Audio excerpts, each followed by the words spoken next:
I'm Emily. I'm a software developer at ThoughtWorks. I'm Richard. I'm a developer at ThoughtWorks.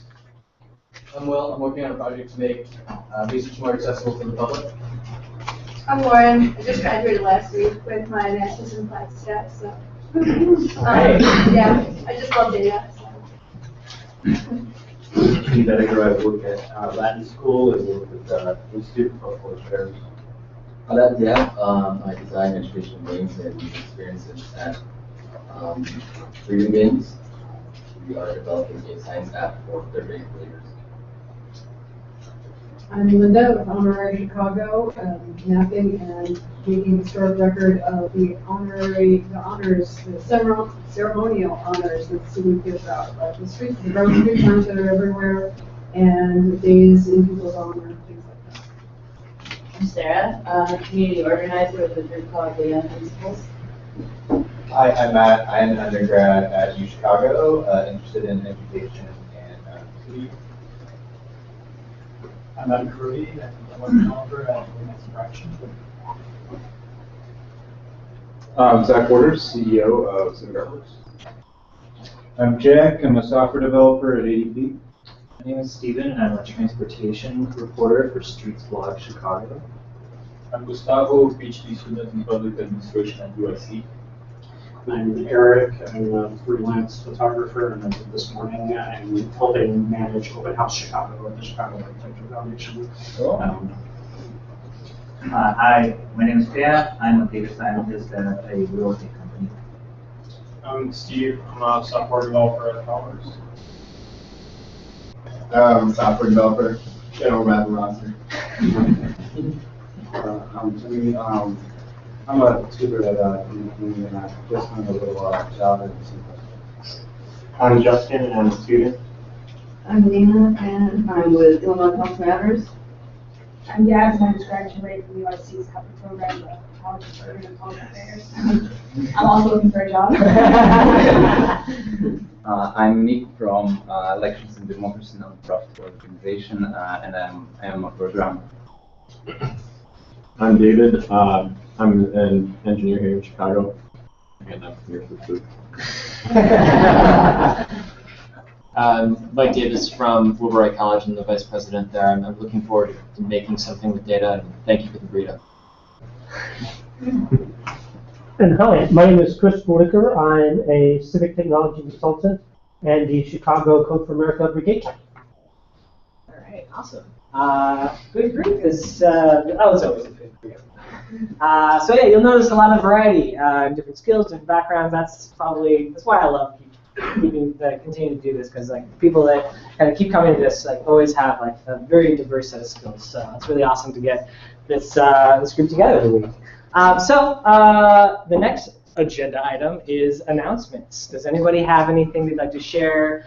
Events that are coming up, or new apps that they launched, or anything related to open data or civic technology? Christopher usually has something. You look like you're ready to say something too. Just a reminder, National Day of Civic Hacking is at the end of the month on May 27th?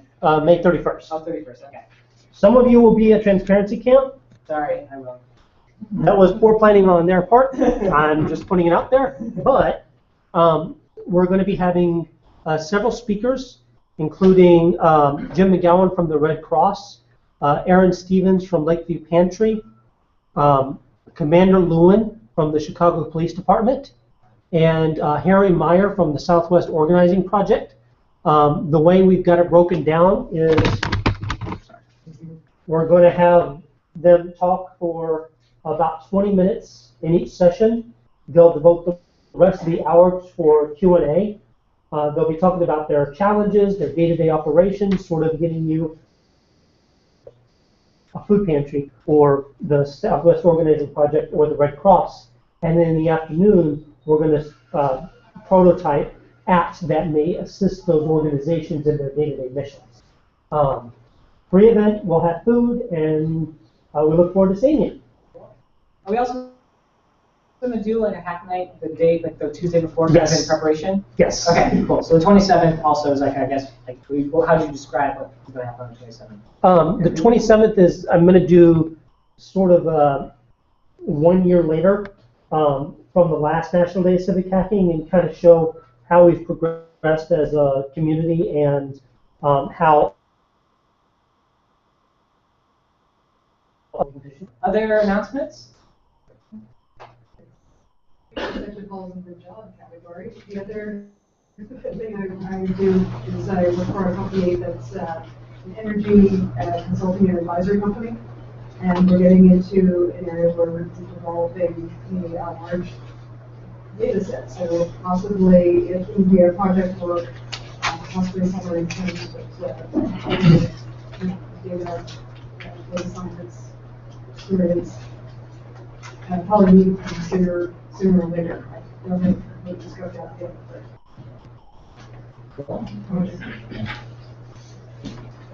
I mentioned that I work for Wilbur Wright College. We are also looking for we're looking for a couple people to hire, 2 people to teach in our computer science program.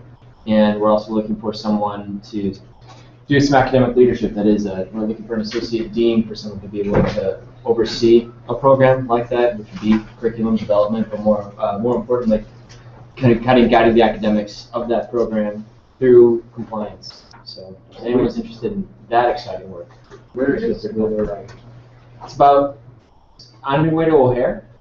So it's in Narragansett and Irving Park. Hi, I'm Edward Ozer. I work at the Center for Neighborhood Technology. It's a think tank. So it's urban sustainability. So we build our cities so they're better for the environment, more affordable for people, and more livable. So we're putting together sort of in collaboration, I guess, with Smart Chicago for their National Day of Civic Hacking. We're putting together our urban sustainability apps competition. So if you take part in that one or you don't, come here on June 17th, and we'll talk a little bit more about it, according to Juan. And it's basically we get together different people from community organizations all around the city that sort of know what the real issues are on the ground. And we're sort of like putting them together with coders and designers to come up with mobile apps that sort of address some of the issues that are actually going on in the neighborhoods around the city. So it's sort of like, it's an incredible data set that sort of exists in the minds of people that work in the village and work in shadow. And so, it's pretty cool, and if it works out, we'll put together some pretty cool projects. Our last one, the winner created this app that is kind of like SimCity, and that you have the neighborhood of Bronzeville on your phone, and you sort of do community visioning through it. So like if you want to put a Whole Foods there, or a Starbucks there, or a bar there, or something like that, sort of what that does to the neighborhood. And in order to like get bucks or whatever to build new stuff in the game, take pictures of your receipts. Why? Like when you go to the store, you take a picture of your receipt. The purpose of that is to sort of gather data to prove that people in the community have money. And so that in reality, you can take that data, you can show it to decision makers, to developers, and say, look, people in the community want grocery stores, they want coffee shops, they want shoe stores, or whatever. And they have the money to support those businesses. Because right now, particularly in Bronzeville, people have money to spend it outside of the community, and the economic development benefits of that don't happen in Bronzeville. So, I got flyers. I don't think I have enough, but if you don't get one, come talk to me. I'm not terribly unfriendly. Awesome. Other announcements? Yeah, I just happened to see in the Red Eye today that the Resident Association of Greater Englewood, which has presented here several times, is doing a social media hashtag campaign to make Englewood, to help improve Englewood's image. And I don't know if Demond was here, maybe he's already doing this, but it just sounded like kind of an interesting possible data set to aggregate and to, more of a, well-rounded total picture of of that area. Yeah. So it was just a straight thought. All right, cool. Thanks for sharing that. Yeah, I saw that in the news.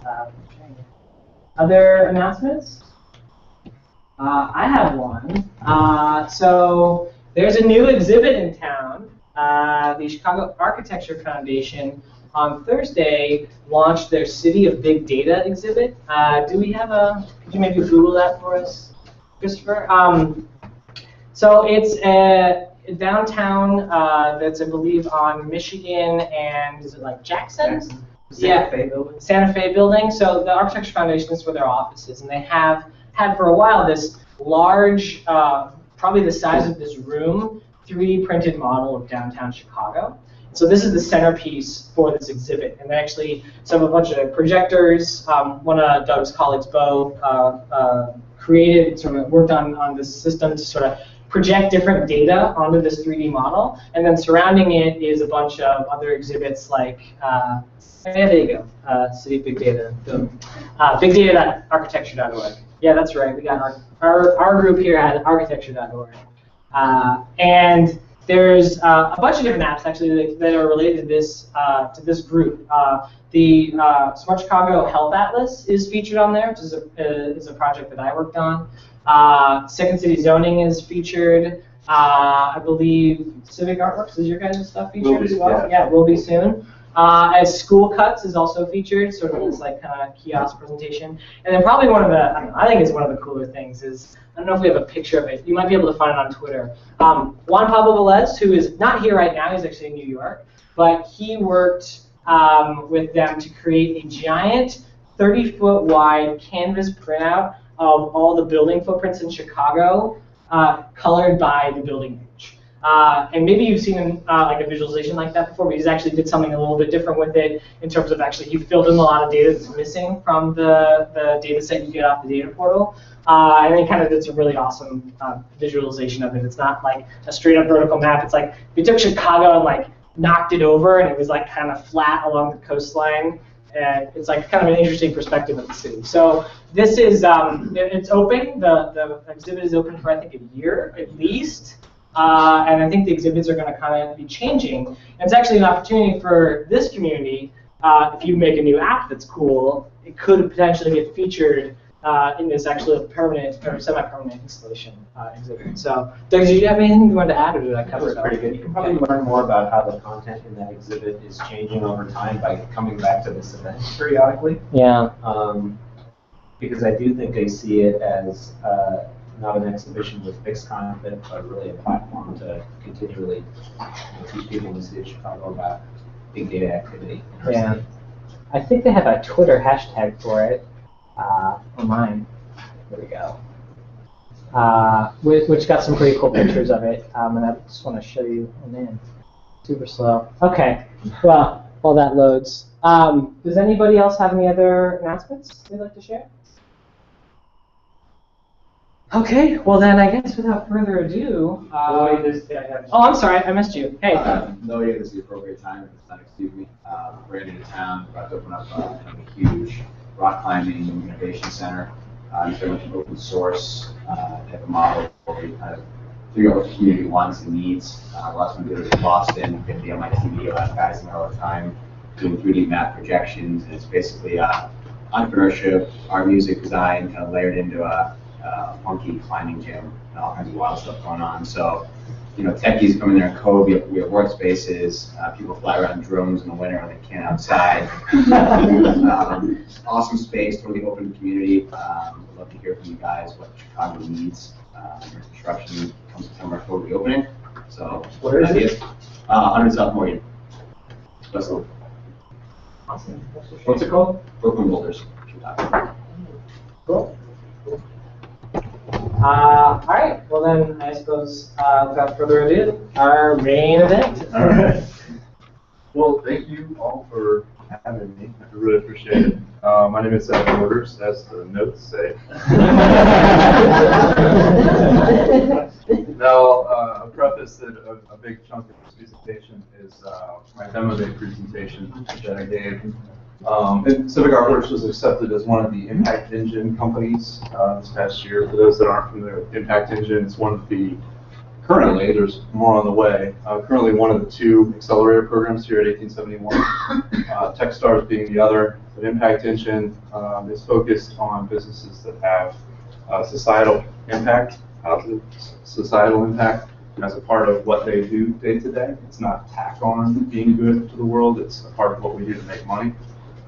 And a plug for them, tomorrow night here at 1871 in the auditorium is a big event for the unveiling and opening of the 3rd cohort's applications, which I think open up the next day on Thursday.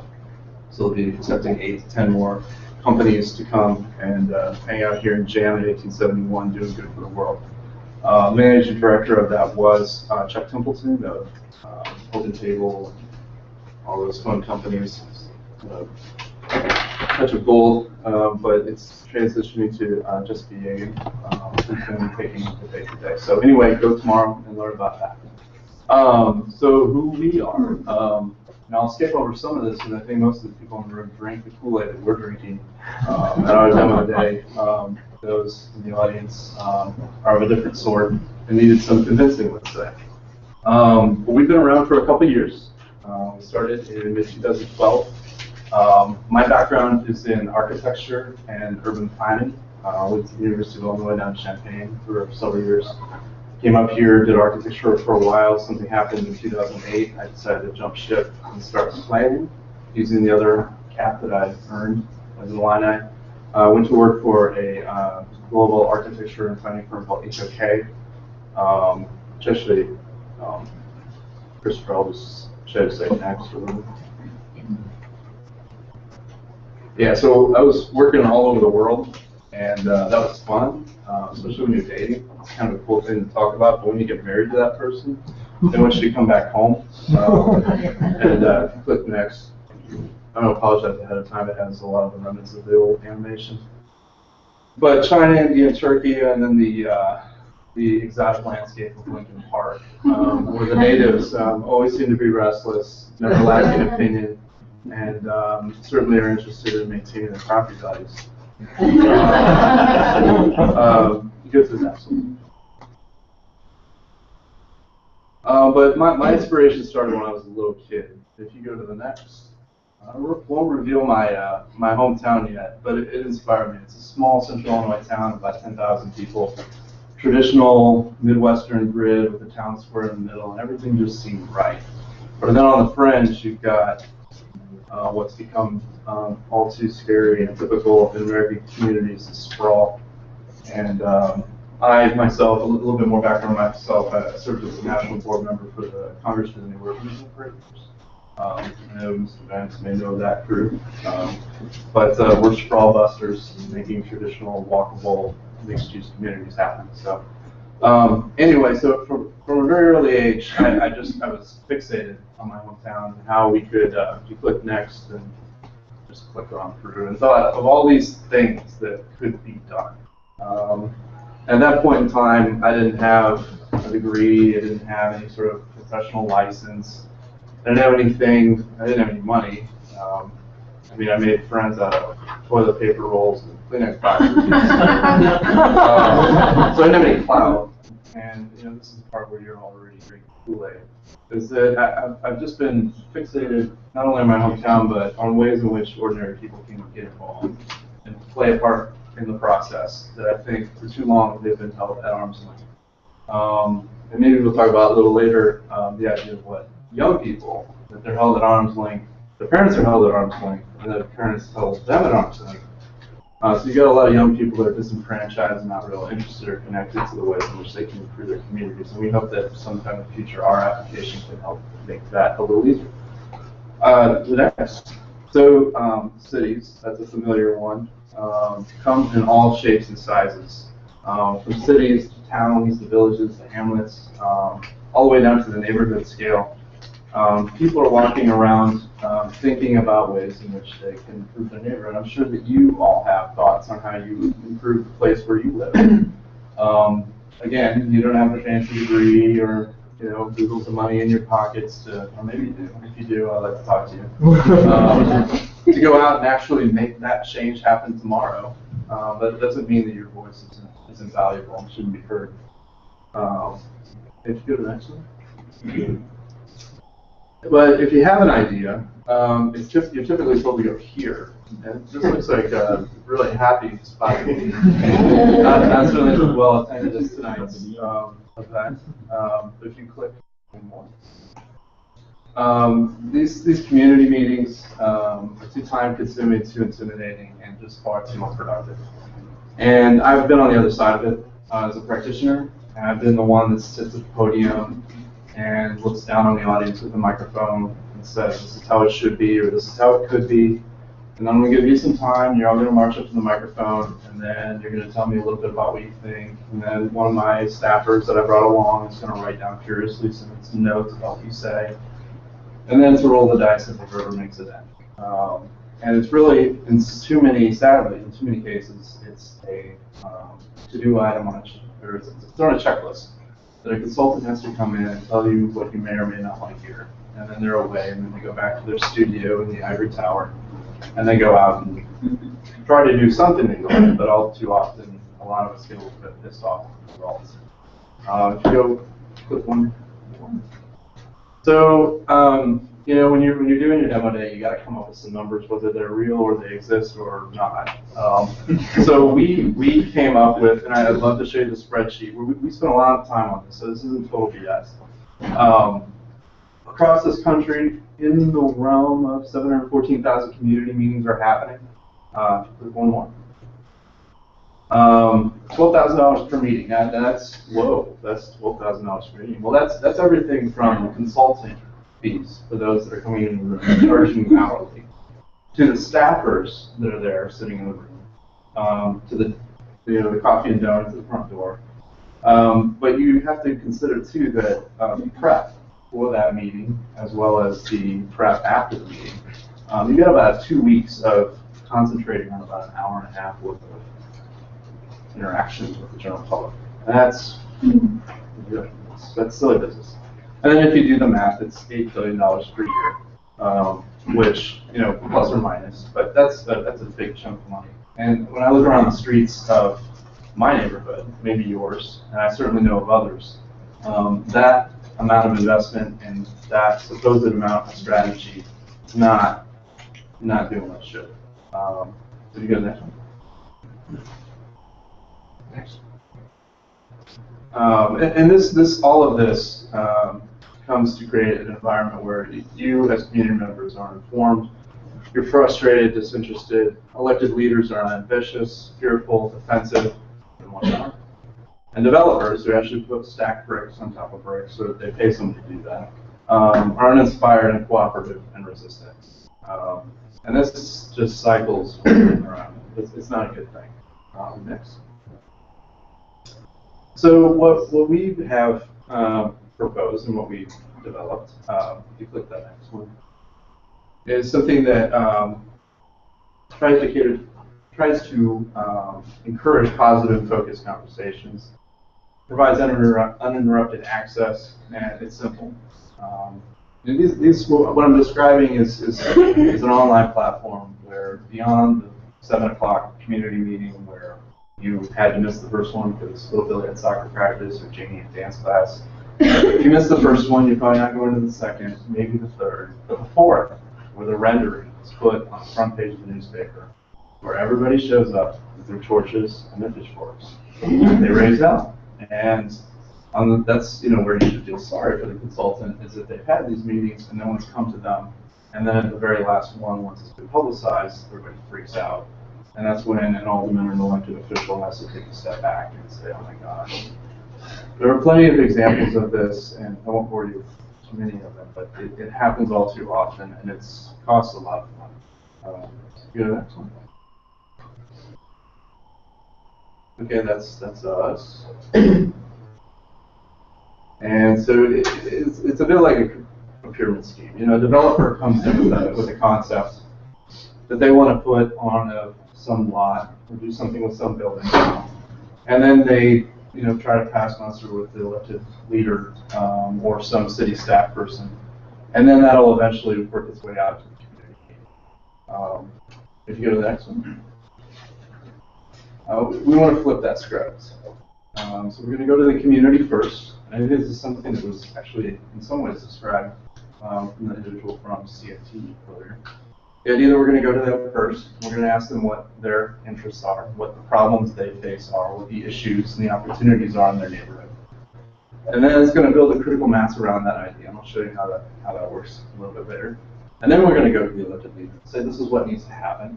This is what your neighborhood would be behind. You have enough political ammunition behind you to then go seek out those that can implement.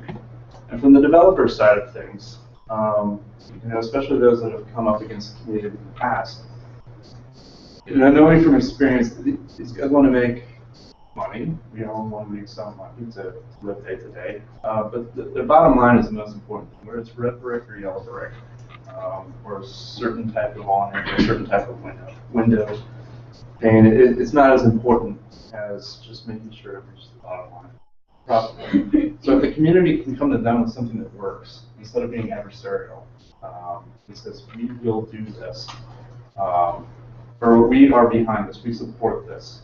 And the elected leader says, that's fantastic, I can get behind that. Then they can go out and seek the people that can do the good things the right way for the people in there. Go to the next one. Say got cut off, but one of our points was that, as I mentioned earlier, municipalities are already spending a lot of money. So this isn't something new, we're just figuring the bottom two. Anyway, go to the next one. This is my animation. So here is what we stand as right now on our front page, where you have a couple of opportunities to contribute. I'll show you an example of one. This is our very first one way back when. You go to the next one. And I'm just mentioning here the idea that, as I did when I was a kid, that we're providing an opportunity for people to come in and contribute to the design and the plan for the spaces they all have. Okay, so go to the next one. So this is our beta. This was before we ever got into Impact Engine. And my background is in architecture and planning, not technology, so you guys are well beyond me. But my partner, who's a civil engineer, decided to teach himself some HTML. We created what we like to call our Frankenstein monster, which was a static website with a whole bunch of widgets plugged in. He did that at 1 a.m. onward, and then I'd come back around at 6 a.m., check it, do all my designing stuff, and irritate the hell out of him. But anyway, so we worked in this town called Plainfield, Illinois, southwest suburb. At one point in time, it probably had around 12,000 people, and then it just blew up population-wise. And if you know Plainfield or any of the western side of Chicagoland, there's Illinois Route 59 travels north and south through it. And when it hits Plainfield, it becomes what's called Division Street. And at no other time in the projects that I've worked on has a street meant so much to what's actually happening. Illinois Department of Transportation, or IDOT, in their infinite wisdom, decided in order to fix congestion for a community like this, they needed to add lanes. And when they added lanes to each side of the corridor, Division Street, as it travels through the heart of the community, they used eminent domain to take away property on either side, businesses and residences. And they were appropriately compensated, but I don't think too many people understood the after effects once it had been constructed and the lanes had been widened, what that would actually do to the place where they lived. So the project was completed, and demo permits and for sale signs went up all down the corridor. What was a nice, it was pretty walkable. I don't know if a whole lot of people were biking, and unfortunately became a extremely unsafe place where trucks and I don't have a before picture, but the after is good enough. So the outrage was that not only the people that lived directly on it, but the people on the backside of those homes, and just sort of a ripple effect, started to see what this was going to do to the value of their neighborhood, certainly their property. And so they marched our town hall and said, what's the deal here? What's the plan? How are we going to fix this? And their answer was, we don't have a plan. We didn't budget for this. We ourselves are strapped for cash. We couldn't get ahead of this, and we don't know what to do. I connected with them. They connected with me. And we were able to put this out there for them to use. And go to the next one. There's another beautiful picture of what this has become. I absolutely love this sign. That's your permission to walk across the street sign. There's a better one across from the Art Institute. It's in a thank the driver. Just dropping. Wow. Thanks for not running me over. That's awesome. Wow. I mean, there's probably a good spot to start collecting signs. Maybe you. Well, that sign has since been knocked over by a driver, but.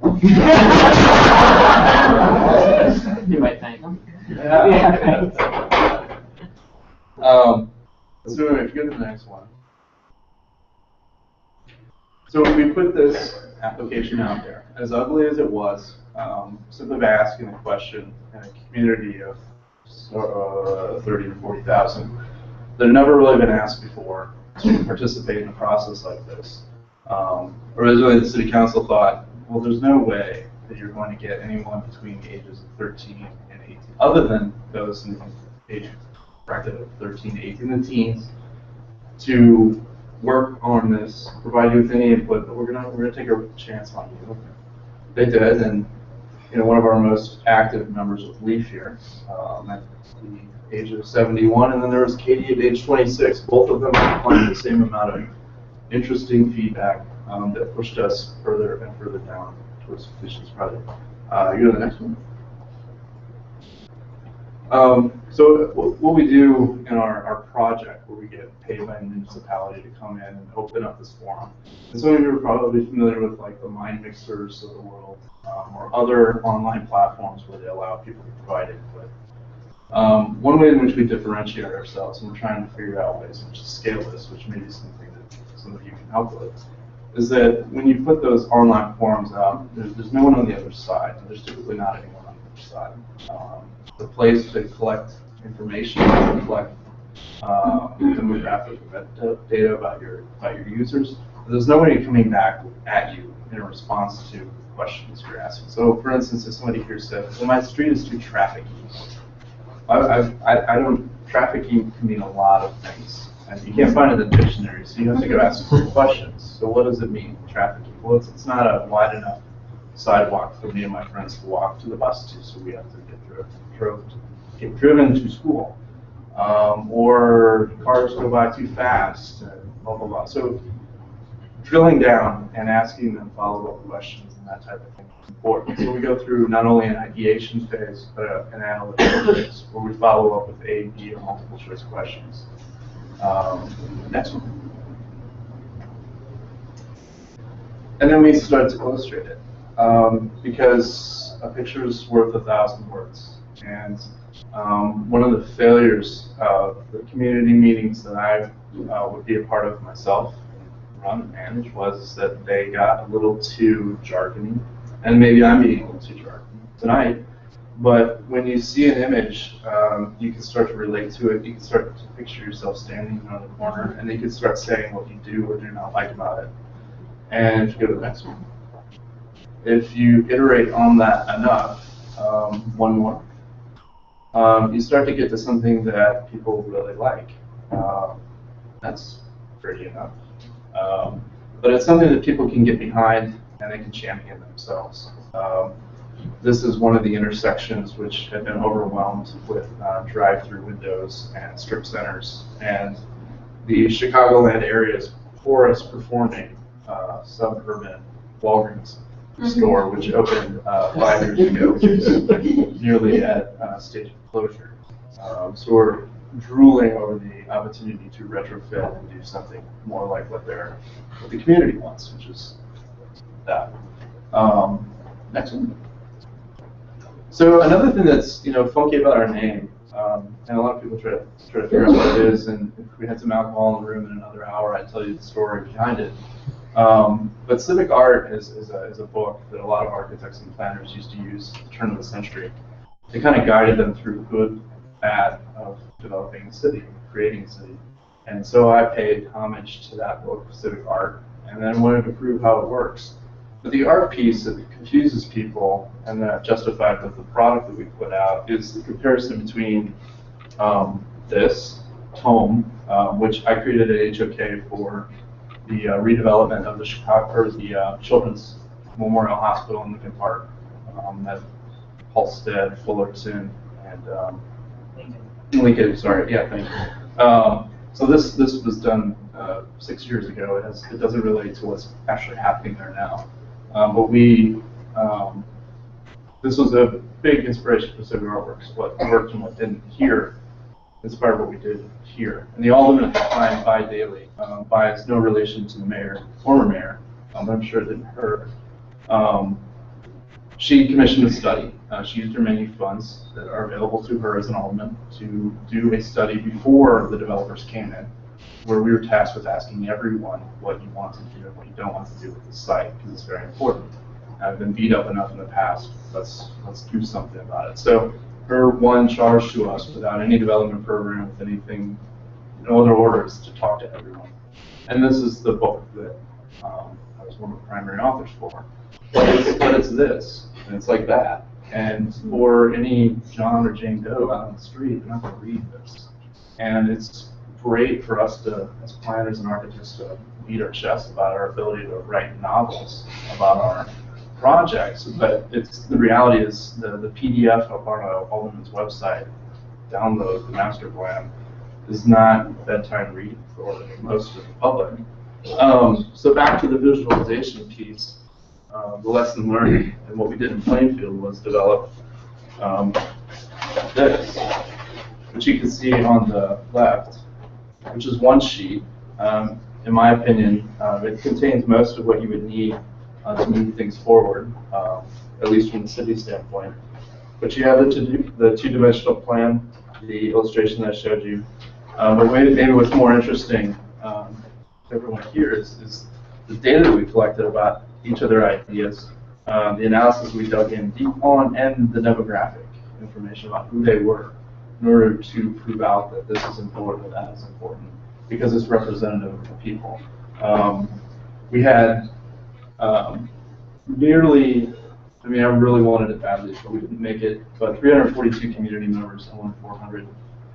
The idea of a community this size having anyone at a public meeting or 10 or 20 people on any given night, depending on what controversial thing comes up, that's the type of attendance we would have seen if we'd done it a traditional way. With this, the way we do things, more people, it's open to more people, and more people can contribute. So anyway, yeah, what was wonderful about this that can't happen with what I showed you earlier is that once this was adopted by the village, two things happened. It was great. One, they videotape all their council meetings out there, whether they're attended or not. And the village board members that doubted us first looked past us at our final presentation and congratulated not us, but the community, which was awesome. At first I was taken aback because I thought, hey, wow, we did all this great work. But then I thought, hey, no, really, seriously, they did all the great work. And so it was also an election year, so they took that opportunity to get some brownie points. The other thing that was great was that next week, we made these posters available to the public at Village Hall. We started seeing them posted up at Main Street store windows. The Main Street goes perpendicular to the street we were working on. And they were using these like campaign posters. Those businesses and those residents were for this. And it was, instead of the nasty vote no for X, Y, and Z ordinance that we're all voting on next week, it was a positive, this is what we want to do. Let's make something special happen. You go to the next slide. Okay, skip that. Different audience. Skip that. Skip that.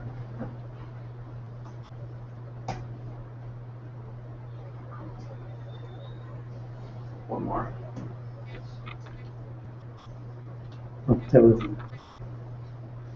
I mentioned all of this, and as you can imagine, goes much faster. It's far less expensive, so it's certainly important to us. One more. One more. One more.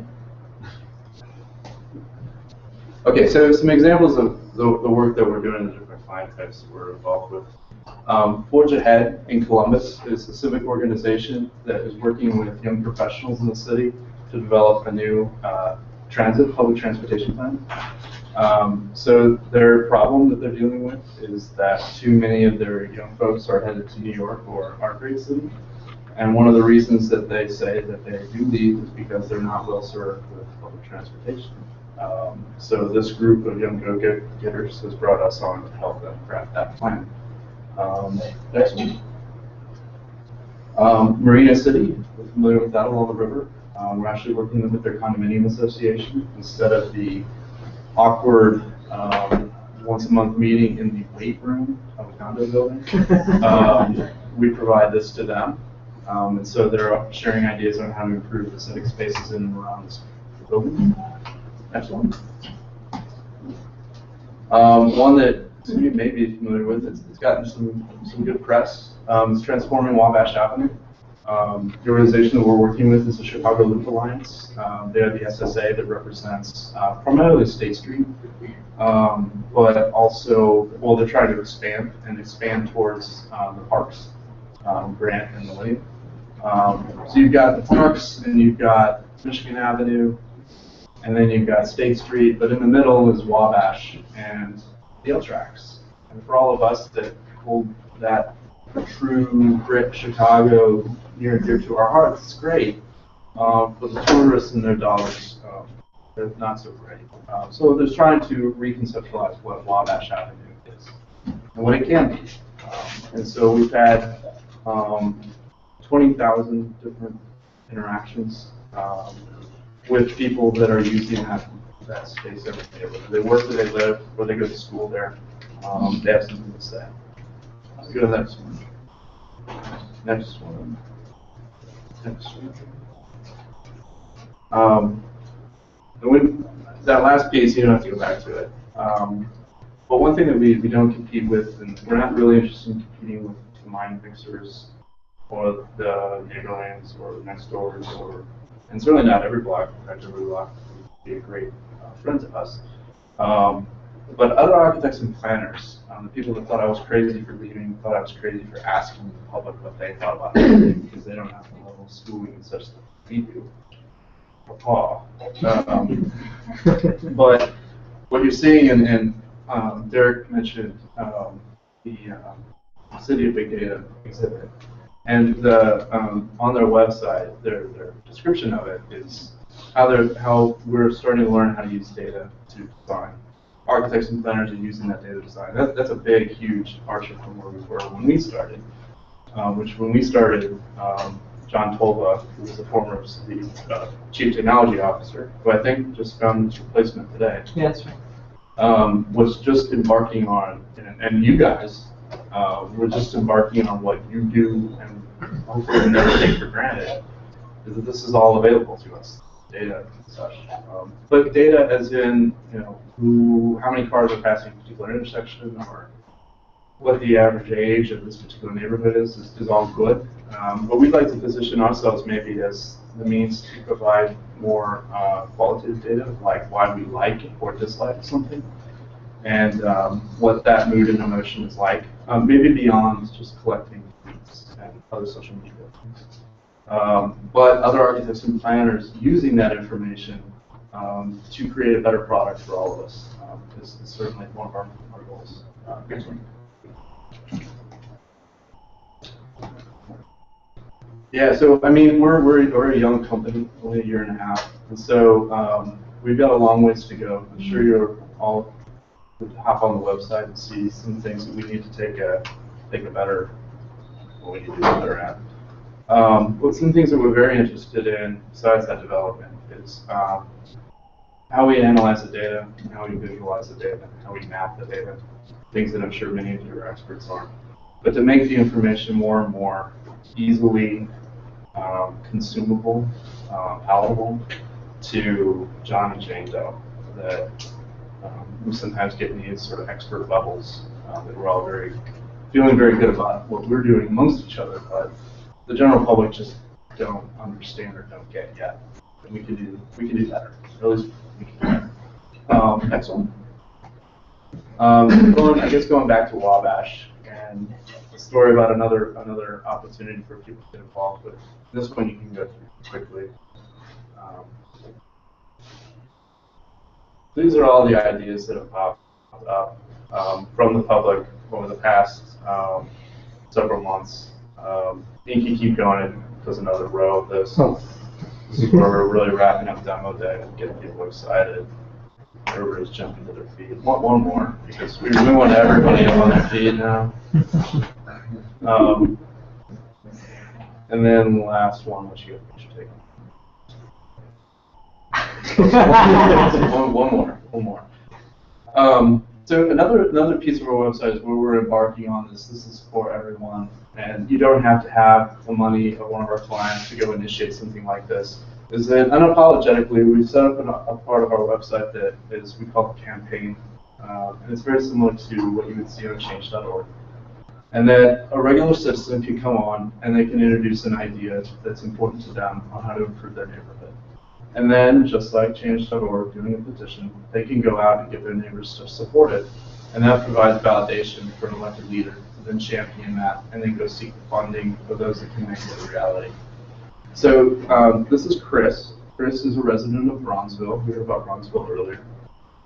Chris is worried about the future of his neighborhood because Bronzeville is really ready to just blow up and be awesome. But is it awesome for Chicago, capital C, or is it awesome for Bronzeville residents that are there today? And Bronzeville has an amazing history of African American culture, and Chris wants people to know about it. And just like when you go through Old Town and you trip and fall over all the historic identifiers that are there, imagine going through Bronzeville and seeing sites for buildings, as he's pointing to here, in this photo that was taken for the University of Chicago student newspaper. And turning them into historic identifiers, whether it be Louis Armstrong, Jack Johnson, or others that have been there or at some point in their lives spent time in this neighborhood, learned or grown in it. He wants to put them up in the light. So he went around and got people involved in this. Now, Chris was a user on Transforming Wabash, saw he had this opportunity, did this, and within a month or two had nearly half his goal, over 111 people supporting him. At that point, when he hit 100, he went to Alderman Dowell and Alderman Burns, the two that are in this area, and met with them and is working with the city to provide funding that these identifiers can be placed throughout Bronzeville. Business-wise, this is a feel good, let's do awesome stuff moment for us. But it's also a lead generation tool. If we have a 110-1 rule, if 100 campaigns are created, 10 of them will get the support they need from their neighbors, and one of those will potentially become a paid project for us. If you're doing thousands of those across the country, then you got something, I hope it's doing some good. But our next steps into this world is turning our campaigns into a place where people can come on and find out the demographics of the neighborhood. Well, they can educate themselves. I won't go through a long list of all the information that you guys are already working with, but imagine everything that a person would need, just again, John or Jane Doe, to help them make educated statements and decisions based on what they want in their neighborhoods. That's all there right in front of them, and easy to understand, easy to figure out. This one? Yeah, so that was just a blow up of that print that I showed you earlier. And even with that Frankenstein monster, we were figuring out some pretty cool stuff. Like that one council person that thought all this was going to be dominated by young people, and actually the largest number of users was in the 43 to 58 age group. But that was fun to talk to him after the meeting about that one. You go to the next one. And then I think Derek did a good job of explaining it. This is John Tolva at the event last week that opened up this exhibit. It's a fantastic exhibit. Go see it. We hope to have our Transforming Wabash information up there live for people to see and participate in. But it's the future of our cities, and I hope that going back to the statements that were made by my former coworkers about how crazy I was opening things up to just everybody else, that things like this, whether they like it or not, they're gonna have to use it, and there's gonna be no excuse for not using it. Anyway, I think that's. Oh, one last thing. And it didn't kind of go that way, but I like to pull some heartstrings. So my former hometown, if you go to the next one, that's the town square. My former hometown is Washington, Illinois, which when we were in the Impact Engine program, people were like, Washington, Illinois? I didn't know it was a Washington, Illinois. So Washington, Illinois is my hometown as well as my business partner, and we're working with them with our application to help residents who have been displaced still have an opportunity to attend meetings and put in their opinions on how, politicians like to get up on the podium. Mayor or Governor Quinn, and the mayor of this city, got up and said, "Well, we're going to build. We're going to better than ever." Well, what's better than ever? Building exactly how it was, or are there people there that have been scared to go to council meetings, or for some political reason, the kid wants to start the next soccer game, raise our voice and say, we need to make this a better place to live by putting in sidewalks. Why they're not sidewalks in a residential neighborhood, I don't know. But we need to do that, and everybody's going to get behind that. We're going to make that happen. So we can do that with technology. So anyway, that's us. Awesome. I ran around. If you have any questions, I don't know, I probably ran over my time. Oh, yeah, that's great. Does anybody have any questions? Why? Oh, Well, so I do think this is a really cool use of technology, but I also think that that's a problem. So I live in South Shore, which is probably the most economically polarized community area in Chicago now that New Dream's gone. And we have a lot of projects that need, or a lot of issues that could be addressed through a process like this. But we also have a large population who would never reach this. Have you given thought to how that would play out in a community like that? Because of what? Age, or because of? Because of age. We do have a large senior citizen population. We also have a very large low-income population who may not have internet access at home. They may only use feature phones. Right. So two pieces on the age thing. We recognize all of this, and we also realize we're not going to solve all of it. We're not going to replace community meetings. I have no interest in that, but I would like to replace community meetings as the catch-all. I'd like to turn community meetings, my vision to be to turn them into task forces that have specific things that they focus in on, as opposed to everybody line up and do a festivus airing of grievances. Very rarely go more. On the age thing, what we have done is opened it up for those that start campaigns. There's a paper process. They can go door to door. They send it in to us. We pull that in, and they're. Yeah, I can't imagine an alderman, seeing a bunch of folks that register for our site and seeing one demographic and missing the rest, and then treating it seriously. Language, that's something that we've run up against. We haven't built it yet, but there's the translation piece. On the economic side, one of our mentors in the program, who's shown there by the city models, is John Tolba. He actually gave our intro at demo day, and he's not only has he been great with the data, but he's also been an advocate for, I love 1871, it's great, but we've also got these libraries that we're trying to figure out what their future is, and the potential for our public libraries to serve as neighborhood incubators and places where this data can be opened and free to the public. And if you're a citizen of Chicago, you can go in and check things out.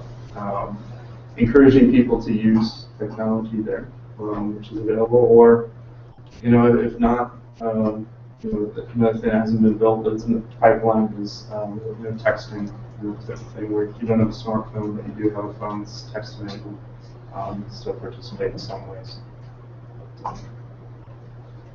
Anything else? Somebody? Fantastic presentation, thank you. Oh, thanks. I have a question about, it seems that for opportunities that are kind of enmeshed in a populace that require this sort of like teasing out and the visualization to be understood and then proposed as an opportunity, like that's your context. But I live in the Urban Park, Albany Park area. Yep. And we would love it if we could get rid of the Latin Kings.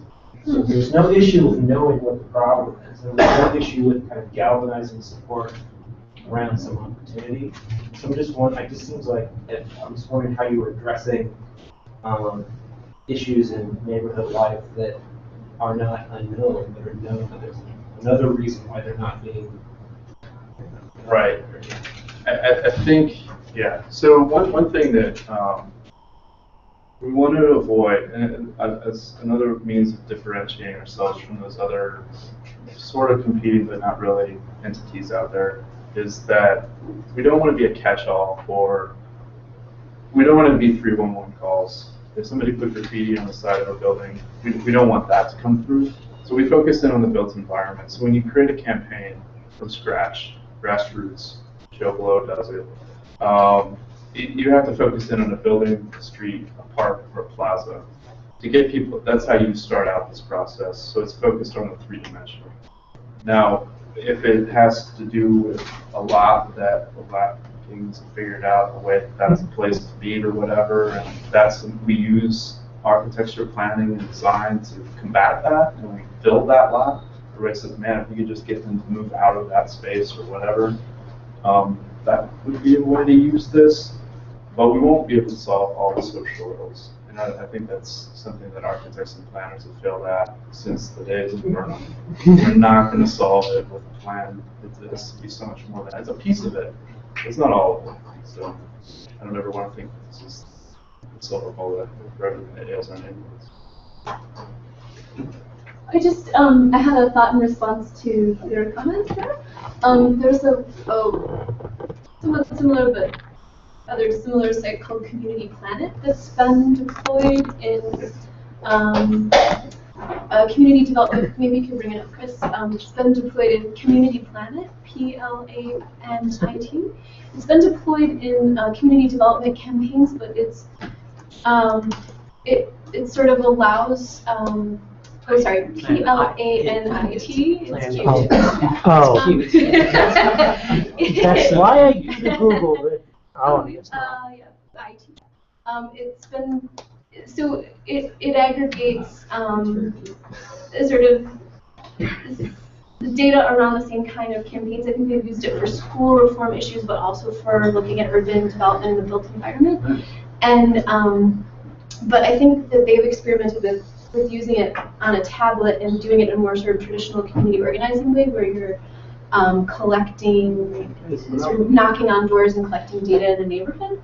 And there's some gamification features, and there's also a lot of data visualization features. That's right. But it might kind of address the comment about how do you work with people across the digital divide, because you don't want to have one space that's about community inclusion and then create another space about community inclusion, but lose the.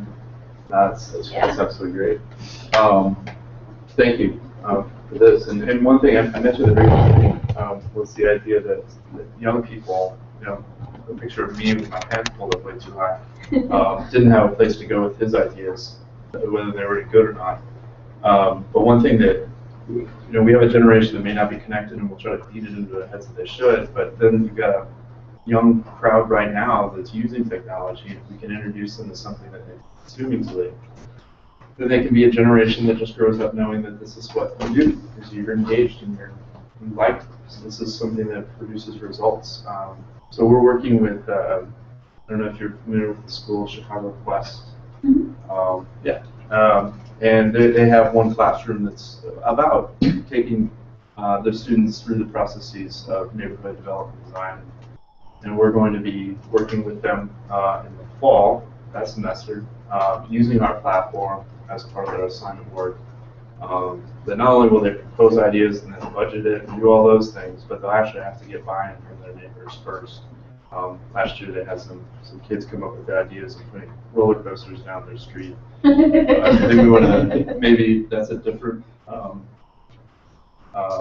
way of, I don't know, maybe the CTA would be interested in that, but probably not too realistic, but bringing them down to understanding what's good for their neighbors as well as their own imaginations. Anyway, Taking a look at the CivicArtworks site, and saw that you have phase 1 brainstorm, phase 2 analysis, phase 3 illustration, with content on them, ideas, polls, and I haven't seen what goes on illustration, but I'm guessing it's proposals or something along those lines. There we go.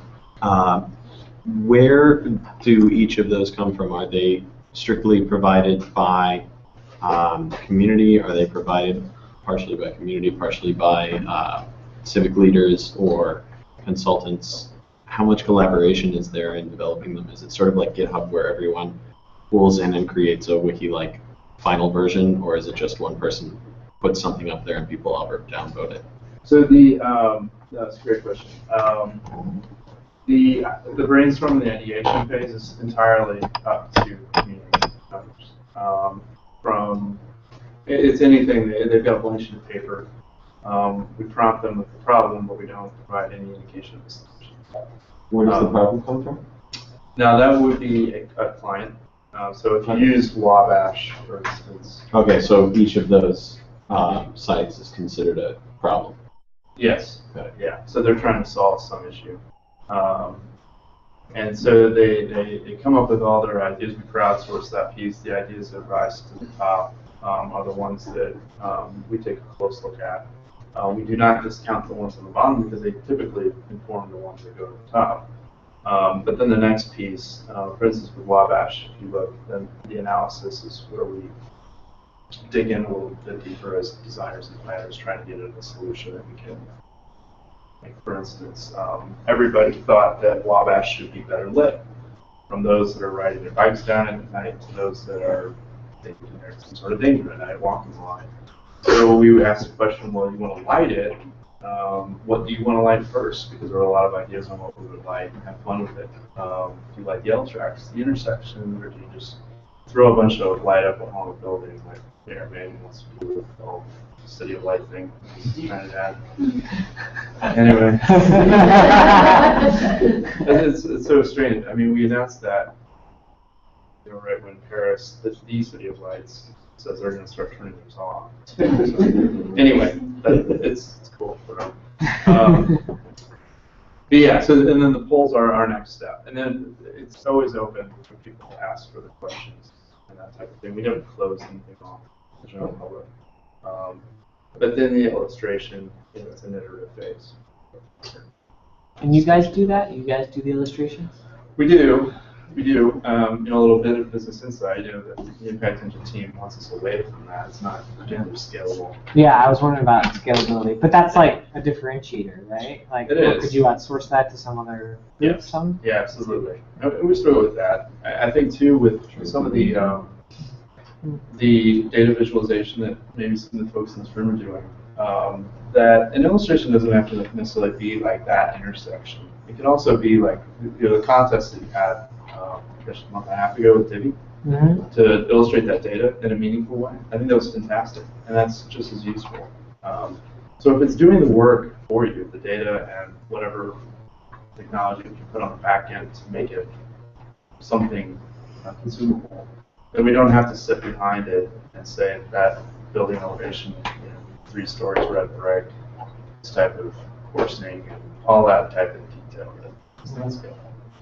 Is there that Code for America app? Is it Street Mix or something like that? That lets you people design. Yeah, Street Mix. Yeah, have you heard of this thing before? It's like it lets anybody it's kind of like have a palette of things you can put and design your own street. Awesome. And you can add I want to make a bike lane, or I want to add this and that or the other. And so it's like a powerful tool that lets anybody go in and add stuff in, right? But with a set of choices that you can make, right? Which is awesome. Right? Yep. Yeah, here it is, right? And you can save your streets, which is why this is still existing. And this was this Frank? No, that's Open Plans. Okay. Yeah. So I can remove that. Right. Can replace that with a. I love this stuff. Yeah, it's kind of fun, right? I honestly think it's kind of a toy, but in the right context, maybe having a conversations around this. With your guys' platform, that seems like something like this, right? Absolutely. Could be a potential. It would take me, when I worked for HOK or fill-in-the-blank firm. It would take hours, if not weeks, to bounce around how this should be done based on what somebody did here, somebody did there. And you certainly need that expertise, but what Christopher's doing right now is, I mean, you're just having fun. Enough people are having fun. We did this not too long time. Anyway. Yeah, so the code for that's all open source. Awesome. Yeah. Oops. Question. So it seems like a lot of what you're trying to do is to get people to think creatively about places, which is something we don't always do. We kind of do it casually, like, why is that place blurred up? I wish it was like a sweet ass fountain on this block. But, yeah. Have you thought of using, or more like, what are your thoughts on using physical places as both hooks into the app and context setting for the stuff? Just like, you know, like, could this block be different? Think about how this block could be different. Yeah, so I think, I think that would be awesome if I got it right. One thing that we're trying to do with a developer client is that they're interested in transit-oriented development throughout Chicagoland, and they've got, let's say, hypothetically 10 sites that they think would be prime candidates based on their performance. And they employ us to create a place for the public to go, and they work with that municipality in each of those 10 to get the rights to just plunk a blank billboard in the ground, which is what we hope to do, and just put up this, and then everybody contributes, and that developer finds out what the lowest hanging fruit is. Oh, we love this, we love this, we love this. Versus a community that would find out, or a different community would say, no, we hate this, we hate this, we hate this. Well, the developer then knows that I'm going there and not there. And I've just saved myself a boatload of money putting any time into the one that doesn't want it. So, now that's how them, the developer, and their interests would work. But just doing that for, you know, I know there was the vacant lot campaign that they were speaking a couple weeks ago. The idea of just going down an at-risk street that is just crucial to the life of one neighborhood, and saying boom, boom, boom, boom, boom, what should we do? So it'd be kind of cool. Is that kind of what you're Yeah, exactly. You get people when they're there. Yep. Well, and then to see it. Being like an isolated experience where you go home, your laptop, you click on the website, the website. Instead, it's like, you're literally in the conference. I think it's a different frame of mind. Yes. Yeah, well, and then the thought that, like when I showed you the different iterations of the rendering, that if each one of those was pictured, and as you're driving to work, walking to work, walking to work, whatever, that you're seeing it change in the course of a week or so. Definitely. So I'm just trying to understand what your value proposition is for people who actually pay you money. Like, it seems like, looking at this, it seems like that the value proposition is that they're going to, that they're like engaging in the public, they're going to be able to get they're going to be able to make a more persuasive case to elected officials for the kinds of changes that they want. Maybe they'll also get better idea, but they already are coming to you with some general outline of what they want, and they see that this is a potential tool to help them accomplish their goals. So it seems like a premise of this site is that the way to do that is to engage the public and demonstrate to elected officials that regular people are interested in these changes. What's your sense on the validation of that business proposition? Have you found that to be true? I would say so, and not just because that's my livelihood right now, but that when you go through, so a planner or a designer that works with communities, typically it has to go through an RFQ process, which we're probably all familiar with. And those are increasingly including an online engagement requirement of their consultants. So they are recognizing you for, they're either going to do it or they're going to get left behind. Another response to that is that you're going to be dealing with the community at some point along the development process. You can either do it at the beginning or you can do it at the end. Wolf Point, I don't know if folks are familiar with that project, it's just outside the window here. I know most of those involved from the development side, and they're great people. But I would encourage them to start out earlier with the public instead of having to have waited so long in the process, so long so that the community felt left out. And the community went, the River Road community went and hired their own set of consultants, from a legal team to a planning team to a traffic engineering team, to refute the developer's claims on this would happen or this would not happen, and ended up stalling the project for a long time. And only just here recently have we seen shovels digging into the ground. The property's been sitting there waiting for a couple of years. Every day that goes by where you're paying consultancy and you're not developing the property you purchased, that's a lot. So that's very interesting. So definitely in some parts of Chicago, there are very engaged publics around the use of public space, but certainly in other parts of Chicago, there's one person who's the public, and that is the alderman. Yeah. Does this process, how does that like? Yeah, so in some neighborhoods, aldermanic votes are coming down to people that are only winning by 100 or so votes. If an aldermanic candidate wants to do something positive in the neighborhood, they introduce something like this, they get the public engaged and then prove that they care and they're interested in what they do. Have you seen that used where elected officials actually, the users instead of the targets of this thing? I would, yes, we have some coming. I can't speak to those, but what I said about what happened in Sleepy Little Playfield, about how we were not congratulated, those viewing from home on cameras were being congratulated during election season where they were worried. So that would be those two. I mean, for the public's point of view, they're not paying us. We did dabble with crowdfunding for a little bit, but I don't go too far. Maybe. But for them, it's seeing the value of their neighborhood.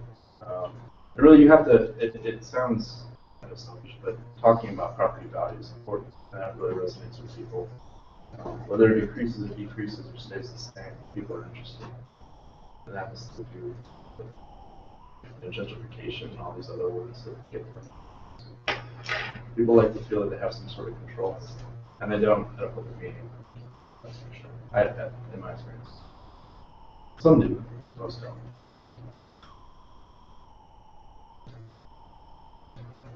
Okay. Well, thanks, Zach. This is great.